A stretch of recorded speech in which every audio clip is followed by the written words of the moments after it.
बालाजी सरकार की जय। तो भैया आप लोग लाने श्री रामायण का रसपान करा रहे हैं। भैया आप लोग यदि सुखी होना चाहते हैं और भगवान की राम कथा का रसपान करना चाहते हैं तो भैया अंत तक बने रहें। बहुत अच्छा प्रसंग चल रहा है। तो जग बालक है जो कथा सोहाई भरते द्वाज मुनिवर है सुनाई। काया हो सोई संवाद बखानी उसो न हो सकल सज्जन सोख मानी। भैया मुनि यज्ञ बालक जी ने जो सुहावनी कथा मुनि श्रेष्ठ भरद्वाज जी को सुनाई थी तो उसी संवाद को मैं बखान कर कहूँगा। सब सज्जन सुख का अनुभव करते हुए इसे प्रेम से सुने।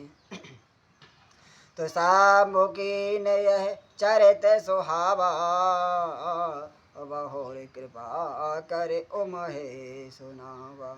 सोही से विभाग वो सुंड है दीना राम भगत अधिकारी चीना। भैया शिव जी ने पहले इस सुहावने चरित्र को रचा, फिर कृपा करके पार्वती जी को सुनाया। चरित्र शिव जी ने कागभूषण जी को राम भक्त और अधिकारी पहचान कर दिया। ते सन जाग बालक पुनि पावा उतने पुनि भरत ज्वाज वृद्धि गावा। ते श्रोतावक तासमिशीला समदर्शी जान हरि लीला। तो उन कागभूषण जी से फिर यज्ञ बालक जी ने पाया और उन्होंने फिर उसे भरद्वाज जी को गाकर सुनाया। वे दोनों वक्ता और श्रोता यज्ञ बालक और भरद्वाज समान शील वाले और समदर्शी है तो और श्री हरि की लीला को जानते हैं। जानहि दीन काल निज ज्ञाना ओ करे तलगत आमल के समाना।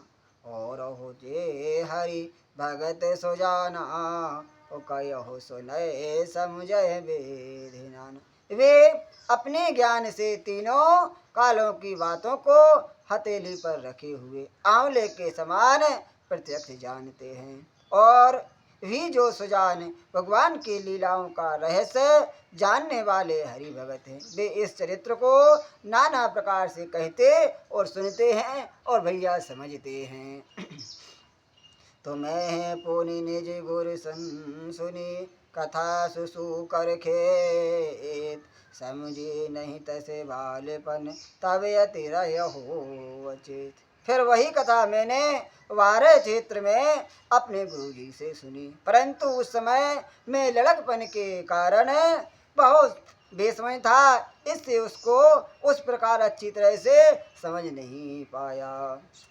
श्रोता भक्ता ज्ञान निधि कथा राम के गोड़ किम समझो हमें जीव जड़ कलमल ग्रस्त विमूढ़। भैया श्री रामचंद्र जी की गूढ़ कथा के वक्ता कहने वाले और श्रोता सुनने वाले दोनों ज्ञान के खजाने हैं, पूरे ज्ञानी होते हैं। मैं कलयुग के पापों से ग्रसा हुआ महामूढ़ जड़ जीव भला उसको कैसे समझा सकता हूँ। तो तदपे कही गुरु वार है वारा उस मुझे परिये कछु मत अनुसारा। भाषा वरद करीब में सोई ओ मोरे मने प्रबोध जे होई। तो भी गुरु जी ने जब बार बार कथा कही तब बुद्धि के अनुसार कुछ समझ में आई। वह अब मेरे द्वारा भाषा में रची जाएगी जिससे मेरे मन को संतोष होगा। तो जैसे कछु विध विवेक बल मेरे तसे कयो ही हरि के प्रेरे। निज संदेह मोय भ्रम हरनी करहु कथा बहु सरता तरनी। जैसा कुछ मुझ में बुद्धि और विवेक का बल है, तो मैं हृदय में हरि की प्रेरणा से उसी के अनुसार कहूँगा। और मैं अपने संदेह, अज्ञान और भ्रम को हरने वाली कथा रचता हूँ, जो संसार रूपी नदी के पार करने के लिए नाव है। वो विश्राम सकल जन रजनी, राम कथा कल कल से विभाजन।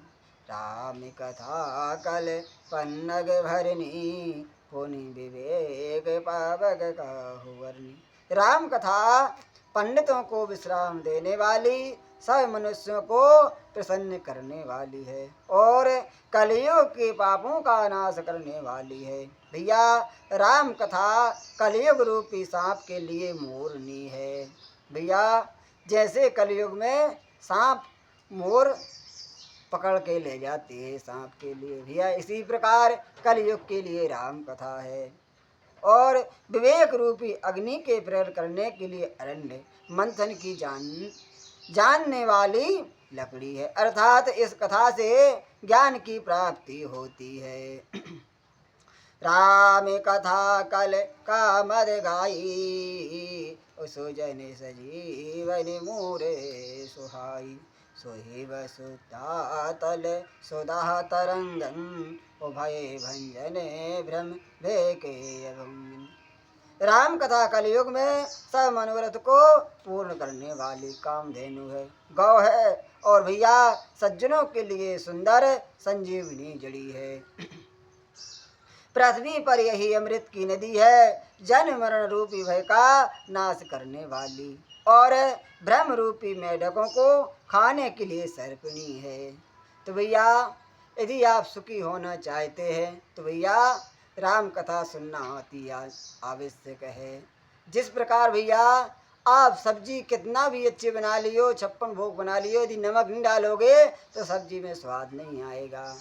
भैया ठीक इसी प्रकार आप अपनी ज़िंदगी खुश रहना चाहते हैं, सुखी रहना चाहते हैं, तो भैया आप पैसा कितना भी कमा लो, कितनी भी तरक्की कर लो, यदि आप भगवान को साथ में लेके नहीं चल रहा तो आप सुखी नहीं हो सकते हैं। और भैया हमारी बात यदि अच्छी लगे तो कमेंट में जय श्री राम जरूर लिखें। भोले बालाजी सरकार की जय।